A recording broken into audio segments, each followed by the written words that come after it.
This is the Bleav in Pro Wrestling podcast. Here's Rick Ucchino and SP3 on the Bleav Podcast Network. What is going on, everyone? Rick Ucchino here on the Bleav Podcast Network, and I am so excited to be joined today by a WWE Grand Slam champion, the Hand of the King, Sir Kofi Kingston, the first ever guest here on the Bleav in Pro Wrestling podcast. How are we doing, sir? Wow. A lot of pressure. You should have told me that before so I could have prepared and got the butterflies out and the expectation. Wow, this is a heavy task. Just remember, whenever the Hall of Fame plaque goes on there, just make sure that that's there along with all your other accolades. First ever guest on the Bleav in Pro Wrestling podcast. I would appreciate that. Sir, my power. Sir, you've been having some fun here recently, mixing it up with your old buddies, the Usos, the last few weeks. WWE Day 1, and then of course the really fun street fight you guys had on Friday Night SmackDown. And the naysayers out there on social media, I spend too much time on the internet, but it makes for great show prep.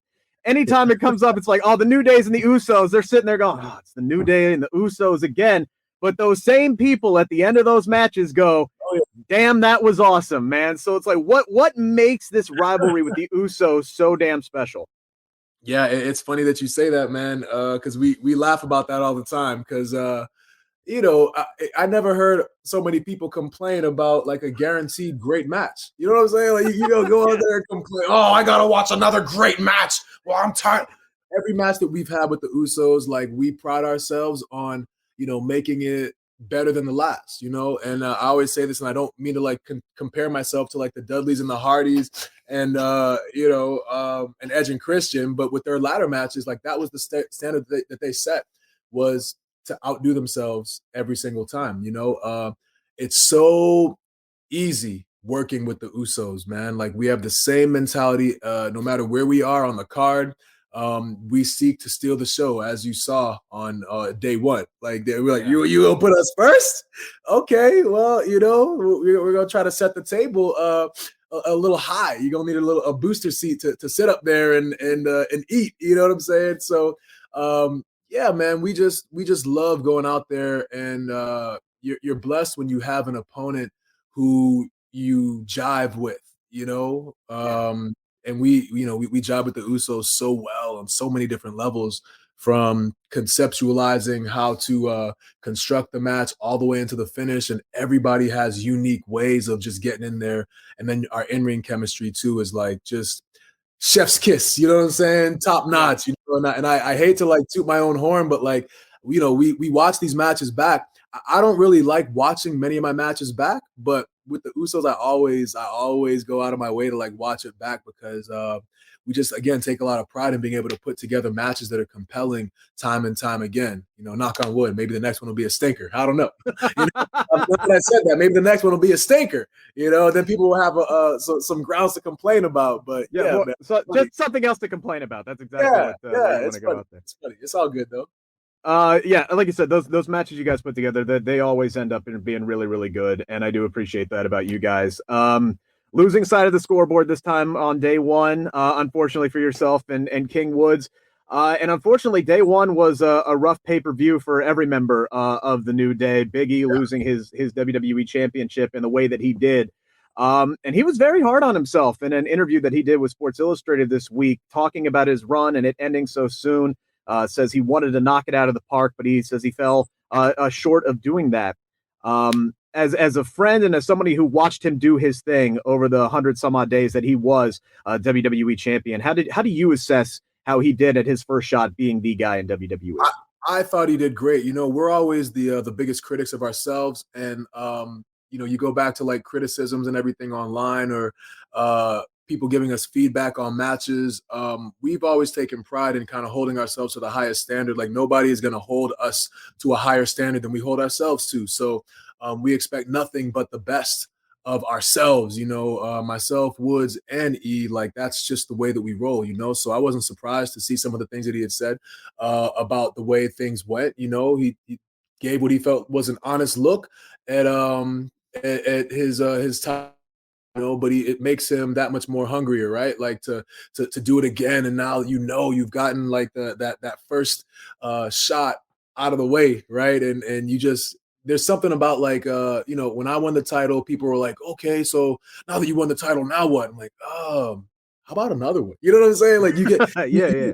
you like it's like there's so many things that come with being a champion. There's so many labels, and you take a lot of pride, at least you should, at being able to be the face of the company and put the whole company on your back, and go out there and not you always go out there and you want to have a great match, but to do it with the championship, you realize that like this is the stamp of approval from everybody in the industry, right? Like that you are put in this role, you are trusted to be the face of the company. So again, it's no surprise that he was that hard on himself. But for me in particular, I'm real proud of him in the way that he carried himself as champion. He was able to kind of switch things up. But also not change and stay true to himself, which a lot of people can't say.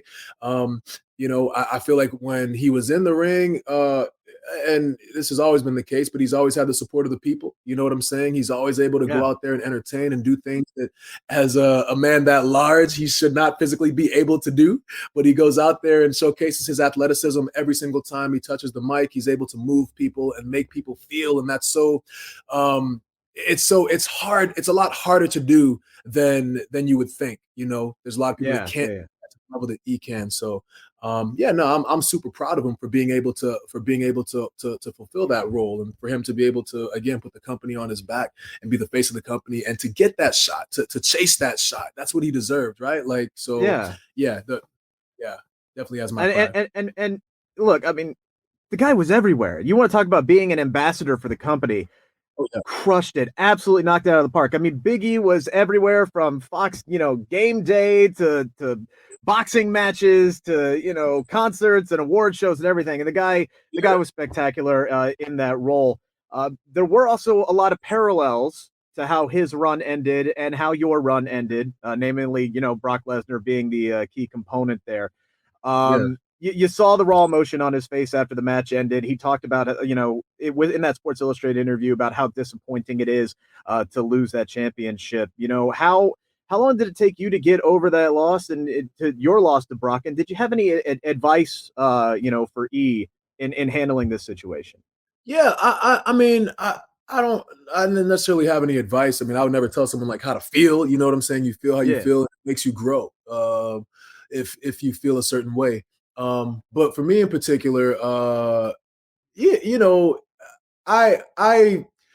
a lot of this isn't up to us. You know what I'm saying? Like for me, if it was up to me, I wouldn't have made myself like have to fight for 11 years to get one title shot. You know what I'm saying? So like, there's a lot that we can't control, and I'm really big on controlling what I can control. I can go out there when I have a match and I can knock it out of the park, and that's about it. As far as what happens the next week or what happens afterwards, completely out of my hands. You know what I'm saying? So, it kind of is what it is. You know what I mean? Like if you are the kind of person that's going to let something bad like tear you down and hold you down for a long time, then you're probably not going to progress any further. This business is so like next man up, so you have to be constantly on your grind, even after a huge loss. Yes, it stings, but again, when those things that sting and those things that hurt make you better. You remember how that feels, and then you go out there and you have a certain level of just a different level of mentality going out there, and it's reflected in your work. It's reflected in the physical things that you do out there, and the way that you speak, and the way that you feel, and your confidence level, and your desire and passion. Like that all comes out, and that comes out because of the experience that you had. So I take everything as a growing experience, as an opportunity to get better. And that's what these situations do. They make us stronger. Talk about opportunities. Obviously, the Royal Rumble is just a couple of weeks away. Big E can begin the climb to get his opportunity back. You can get an opportunity once again at either the WWE or Universal Championship. Excitement level for this match has to be off the charts just because it's back in front of the fans. The Royal Rumble last year in the Thunderdome, it was great, but I mean, it's the crowd that really, really, really makes this event. And plus, there's a lot of intrigue here. We already have Mickie James, the Impact Knockout Women's Champion, who's going to be in this match. Who knows who might show up in the men's matchup this year? Your overall thoughts and excitement about maybe even a Forbidden Door entry coming up this year. I love it. The Forbidden Door. The Forbidden Door is open. Oh my God. Oh, can we talk about this company? Can we talk? I mean, I'll be honest though, man. I was real surprised at that because we, as a company, have not really opened that Forbidden Door ever, right? There's a reason it's called that, right? Yeah. Particularly with us, there are other companies that have explored that, but yeah, it's really exciting, man. And for Mickie to be the one to kind of bust through the door, it's so Mickie. It's so Mickie, you know what I mean? And I love it. Mickie to me has been like an older sister throughout my entire career. So I'm really excited just to see her, just so we can, BS a little bit and go back and forth. But I was real happy when I heard that. And I think a lot of the fans were happy too, because, now the intrigue is there, right? What other doors are we going to open? Who else is going to be there? Now you really have your eyes on the Royal Rumble, because I think that we've done a great job in bringing people back from the past who have been with WWE. And that's one of the main things of the Royal Rumble, one of the main levels of intrigue and excitement that the Royal Rumble brings. And it just gives a whole new level, man, because you really have literally no idea. It can literally be anybody from anywhere coming in at any time. So, man, I'm really excited about the Rumble, man. And when it's in front of people, it's just that much better, right? This is one of the I feel like it's WrestleMania and the Rumble as the top two pay-per-views of the year, man. People get so excited, man. People in the crowd in the countdown, just this huge big ass party. It's just awesome, man. So I just can't wait, man. I really can't wait for it. The energy's going to be off the chains. Yeah, I'm looking forward to it. It'll be my first one there in person in St. Louis, so I'm looking forward to experiencing what that's going to be like in person for the first time in my life. Of course, we are on the road to WrestleMania. Tickets are still available now for the stupendous 2-night event in Dallas. They're available through SeatGeek, so make sure to get there. Maybe you'll see Kofi Kingston fighting for a Universal Championship or a WWE Championship. I know he's working on one of those spectacular saves. I know you're cooking up something, man. I know it's coming. I know it's coming. You'd be surprised at how little I do cook on these on the Royal Rumble. But now that you started talking about it, I'm like, man, this is right around the corner. Maybe I should start thinking about what's going on out there. But we'll see what happens, man. We'll see what happens. It'll be a great show regardless. And like I said, I'm really super excited about it. And I think a lot of the people are going to be pleasantly surprised with the entrance and the whole presentation. It's going to be great.